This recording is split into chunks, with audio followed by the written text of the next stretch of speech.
Hello guys, कैसे हैं आप लोग? बढ़िया होंगे आई होप, है ना। सब बढ़िया कुछ काम कर रहे होंगे लाइफ में, आप अच्छे से पढ़ाई कर रहे होगे, है ना। आपके एग्जाम आ रहे हैं, बहुत इंपॉर्टेंट एग्जाम्स हैं यार। प्रॉफ पहली बार देने जा रहे हो, डर तो रहता ही है। कितनी बार भी दोगे यार, प्रॉफ डराते हैं, ठीक है। बट हम अपने प्रोसेस पे बिलीव करेंगे, हम लोग पढ़ रहे हैं तो हमारा रिजल्ट भी अच्छा आएगा। सिंपल सी बात है, ठीक है। चलो, अब मैं डिस्कस क्या कर रहा हूँ, मैं पढ़ा रहा हूँ आपको ट्यूमर सप्रेसर जीन। अभी तक मैंने क्या पढ़ाया है आपको कि कैंसर का पहले इंट्रोडक्शन दिया, उसके बाद मैंने कुछ इटियोलॉजी ऑफ कैंसर कि क्या क्या एजेंट हो सकते हैं, क्या क्या कार्सिनोजन हो सकते हैं कैंसर के, ठीक है, उसके बारे में बताया आप लोगों को मैंने। एंड प्लस पॉइंट इसके बाद हमने देखा कि वो कार्सिनोजन आ रहे हैं, वो सेल्स के ऊपर किस मैकेनिज्म से कैंसर को इंड्यूस कर रहे हैं, किस मैकेनिज्म से कैंसर को इंड्यूस कर रहे हैं, ठीक है। तो वो मैंने आपको तरीका बताया, ठीक है। अब उस तरीके में मैंने पहला पार्ट बताया वो प्रोटोऑन्कोजन कि प्रोटोऑन्कोजन क्या करते हैं। अगर मैं यहाँ पे दिखाऊं आपको स्लाइड, ये वाला पेज आप देख पा रहे होगे। प्रोटोऑन्कोजन क्या करते हैं गाइज, आपके सेल को ग्रोथ कराते हैं, आपका सेल डिवाइड कराते हैं कि सेल डिवाइड करे, सेल पॉलीफरेट करे, है ना। बट क्या हुआ, इसका म्यूटेशन होने की वजह से वो प्रोटोऑन्कोजीन कन्वर्ट इनटू ऑन्कोजीन्स, जो कि वो काम और तेज हो गया। Gain of function of mutation, last class revise करा रहा हूँ इसलिए फास्ट बता रहा हूँ, ठीक है। तो मतलब सेल डिवाइड और तेज होने लगे। अब हम पढ़ेंगे आज की क्लास में tumour suppressor gene. Tumour suppressor gene क्या करेंगे, सप्रेसर जीन क्या करेंगे, सेल डिवीजन को रोकेंगे, सेल डिवीजन को पॉज करेंगे। देखो अभी तक मैंने बताया, प्रोटोऑन्कोजीन सेल डिवीजन करा रहे थे, ट्यूमर सप्रेसर जीन रोक रहे हैं। इनका बैलेंस बना हुआ है, इनका बैलेंस बना हुआ है, कितना इंटरेस्टिंग है ना। अब इनका बैलेंस बना हुआ है, सब ठीक ठीक ठीक। लेकिन अब हम देखेंगे इस लेक्चर में क्या होगा कि बाहर से जो एजेंट आ रहे हैं, बाहर से जो कार्सिनोजन आ रहे हैं, वो ट्यूमर सप्रेसर जीन के ऊपर म्यूटेशन कर देते हैं, जिस वजह से वो काम करना कम कर देते हैं, काम करना बंद कर देते हैं। यानी कि जो म्यूटेशन होगा इस बार, ये कैसा होगा, लॉस ऑफ फंक्शन वाला, है ना। जो मैंने लास्ट टाइम बताया था आपको प्रोटोऑन्कोजीन वाला, वो कैसा था, गेन ऑफ फंक्शन, काम और तेज बढ़ गया था, काम अनकंट्रोल्ड हो गया था। जो काम वो पहले कर रहे थे अब वो और तेज हो रहा है, समझ में आ रहा है। चलो, तो यहाँ मैंने क्या बताया आपसे, ट्यूमर सप्रेशन का काम क्या है, सेल ग्रोथ पॉलीफरेशन, यानी कि सेल डिवीजन को रोकना, इनहिबिट करना। इनहिबिट मतलब रोकना ही होता है ना, सिंपल। ओके, अब मैं बता रहा हूँ आपको ट्यूमर सप्रेसर जीन तो कौन कौन से हो सकते हैं। बहुत सारे होते हैं, बट हम कॉमनली दो पढ़ेंगे, तो उनके बारे में लिखा हुआ है। क्या, रेटिनोब्लास्टोमा आरबी, जिसको हम क्या बोलते हैं, एक सेकेंड, RB1 जीन। जीन क्या बनाते हैं, जीन, प्रोटीन। अपने आप को डीएनए किस बात में एक्सप्रेस कर पाता है, प्रोटीन बना के, ट्रांसलेशन करके, ठीक है। और एक होता है P53 जीन, इनके बारे में हम पढ़ेंगे। मेन बात क्या है कि जीन है, जीन की लोकेशन कहाँ होती है, डीएनए पे होती है ना। जीन क्या है, पहला लेक्चर देखा होगा मेरा पूरा मॉलिक्यूलर बायोलॉजी का। Gene is a segment of DNA which contain some sort of information, है ना। जीन वह हिस्सा है डीएनए का, वह सेगमेंट है डीएनए का जिसके पास कुछ इन्फॉर्मेशन है, ठीक है। तो मैंने क्या बोला, ये आपका एक क्रोमोजोम है ना, क्रोमोजोम है, उसका पेयर है एक सेल के अंदर, एक न्यूक्लियस के अंदर, ठीक है। तो मैंने क्या बोला आपसे, ये प्रेजेंट है एक ट्यूमर सप्रेसर जीन। क्या प्रेजेंट है, कोई भी ट्यूमर सप्रेसर जीन। अभी के लिए मान लिया मैंने, मान लो बात करते हैं रेटिनोब्लास्टोमा मतलब कि RB1 जीन की। अभी के लिए कोई भी जीन है, मान लिया क्रोमोजोम जीन के ऊपर प्रेजेंट है, जीन है, ठीक है। अब मेन बात क्या है, अगर मान लो ये भी ये प्रेजेंट है RB1, मतलब अलील है ना, एक दूसरे के अलील होते हैं, क्या पढ़ा होगा ना वो जेनेटिक्स में, capital T small t type, ऐसा कुछ अलील है ना। तो मैंने क्या बोला आपसे कि अगर इनमें से एक खराब हो गया तब भी काम में कोई दिक्कत नहीं आएगी। इसका मतलब ये रेसेसिव है। इसका मतलब क्या हुआ कि आपका ये रेसेसिव जीन होंगे कि मतलब अगर इनका फंक्शन जाना है तो आपके दोनों लॉस होना जरूरी है। मतलब कि ये भी खराब हो, ये भी खराब हो, एक भी खराब होगा तो काम बराबर चलता रहेगा, इट डजंट मैटर, है ना, कोई दिक्कत नहीं आएगी, ठीक है। आगे जेनेटिक्स में आगे वो ट्रांसफर करेगा, बट एज अ पर्सन उसको दिक्कत नहीं आने वाली है। इसका मतलब 2 बार म्यूटेशन होना जरूरी है, 2 हिट होना जरूरी है, ठीक है, ठीक है। अब मैंने क्या बोला आपसे, पहला डिस्कस करते हैं हम रेटिनोब्लास्टोमा जीन, ठीक है, जो कैसा होता है, पहला ट्यूमर सप्रेसर जीन है जो डिस्कवर हुआ है ना। ऐसा नहीं पहले बना है, पहला डिस्कवर हुआ है, ठीक है। नाम से समझ में आ रहा है, इसका क्या समझ में आ रहा है बताओ, आपको समझ में आ रहा है कि यार ये आपका रेटिना में होगा, है ना, रेटिना के सेल्स में होगा, है ना, रेटिना के सेल्स में जीन होगा। और जब इससे कुछ खराबी हो जाएगी, इस जीन में म्यूटेशन हो जाएगी, तो आपका कौन सा कैंसर हो जाएगा, रेटिनोब्लास्टोमा हो जाएगा। जनरली चिल्ड्रंस में देखने को मिलता है, ठीक है। मेजॉरिटी में सही हो जाते हैं, अच्छा खासा ट्रीटमेंट है। ऐसा नहीं है कि ये कैंसर कहीं फैलेगा, ये ट्यूमर कहीं फैलेगा, ये आइज में ही लोकलाइज रहता है, ठीक है। और ट्रीट कर देते हैं इसको, मैक्सिमम केस में ट्रीट कर देते हैं, है ना। चलो, अब मैंने क्या बोला, इसकी लोकेशन कहाँ होती है, chromosome arm of long arm of chromosome number 13, chromosome number 13 पे इसकी लोकेशन है। आगे समझ में आ रहा है, ठीक है, आ रहा है ना, थोड़ा सा पढ़ा रहा हूँ इस तरीके से, अच्छा लग रहा है, ठीक है। चलो अब मैंने क्या बोला आपसे, चलो सर क्या काम करता है, अगर मैं समराइज करूँ हल्का सा, क्या करता है बताओ, tumour suppressor gene cell division रोकता है। क्या करता है, ट्यूमर सप्रेसर सेल डिवीजन रोकता है। चलिए आइए, तो मैंने क्या बोला, एक सेल साइकिल होती है आपकी, G1, फिर S आता है, फिर G2 आता है, फिर M फेज आता है, जहाँ पे माइटोसिस या मियोसिस जो भी हो रहा होता है, ठीक है। तो G1 और S के बीच में एक चेक पॉइंट होते हैं, कि अगर चेक करते हैं कि सब कुछ है कि नहीं, तैयारी फुलफिल है कि नहीं है, चेक पॉइंट है। अगर तैयारी फुलफिल है तो आगे भेज देंगे, और तैयारी नहीं है तो रोक लेंगे, मतलब कुछ बोलेंगे नहीं तुम्हारा सेल डिवीजन नहीं होगा। चलो ठीक है।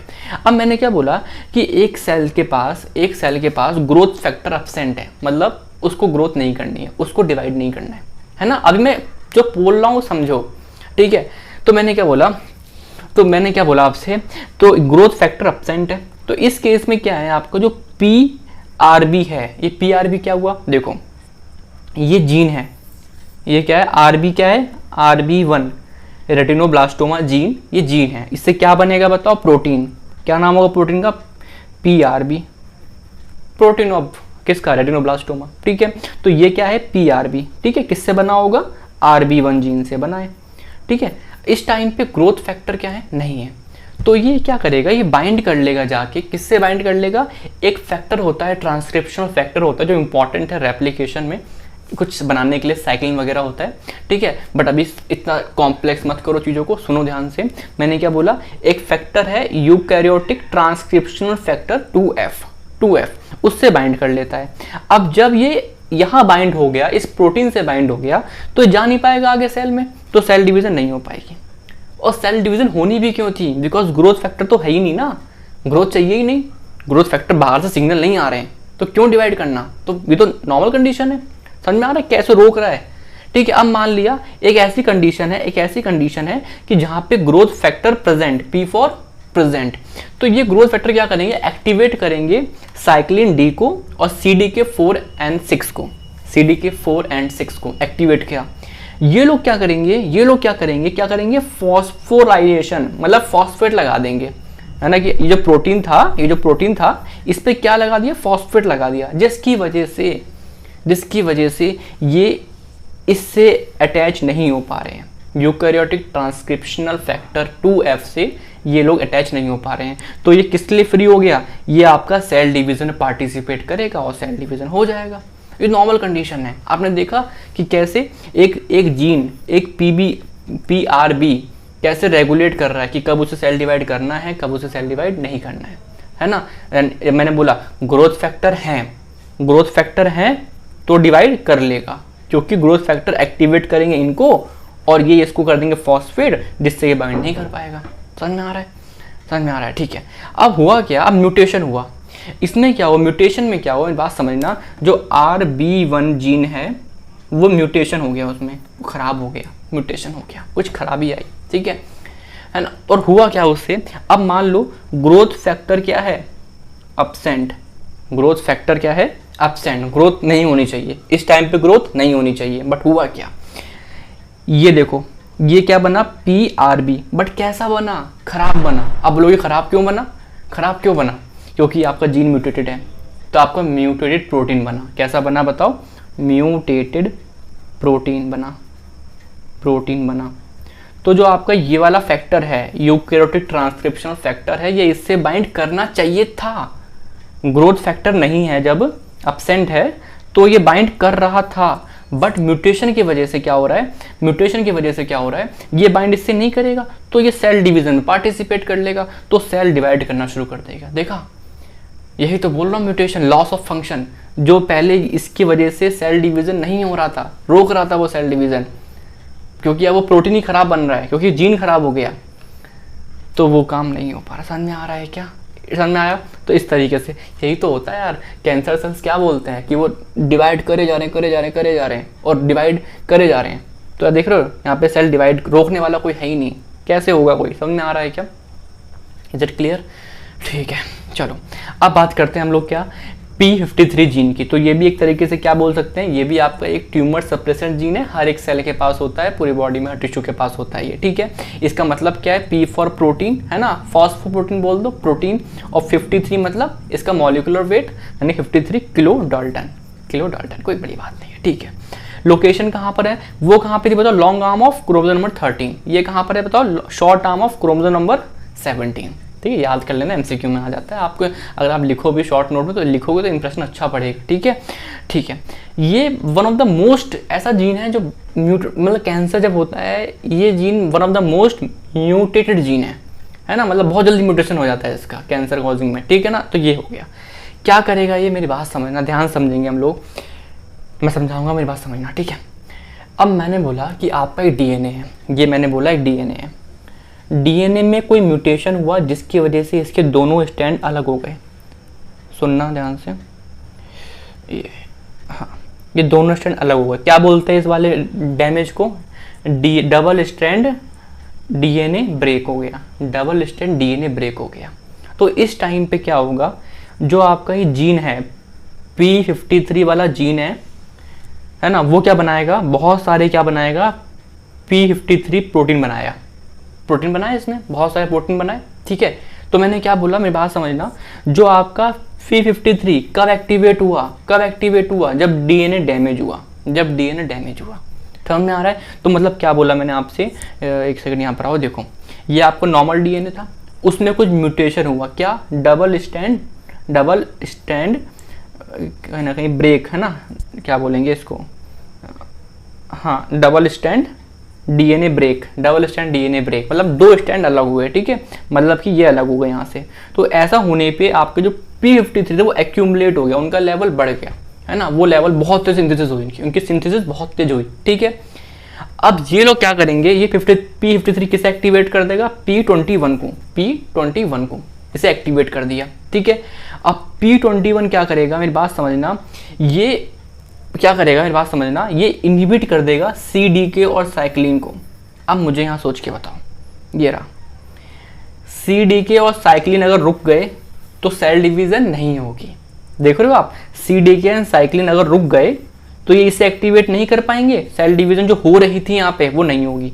समझ में आ रहा है, यहाँ पे सिंपल देखो चीज़ों को, कि आपके जो CDK एंड साइक्लिन थे 4 और 6 वो आपके इनहिबिट हो गए, जिससे सेल डिवीजन नहीं हुई, ठीक है, समझ में हमको आ रहा है ना। और ऐसे P21 आपके PCNA, ये आपका रेप्लिकेशन में आप पढ़ोगे, पॉलीफ्रेटिंग सेल न्यूक्लियर एंटीजन होता है, ठीक है, वो भी इनहिबिट हो जाएगा, जिससे आपका रेप्लिकेशन भी नहीं होगा।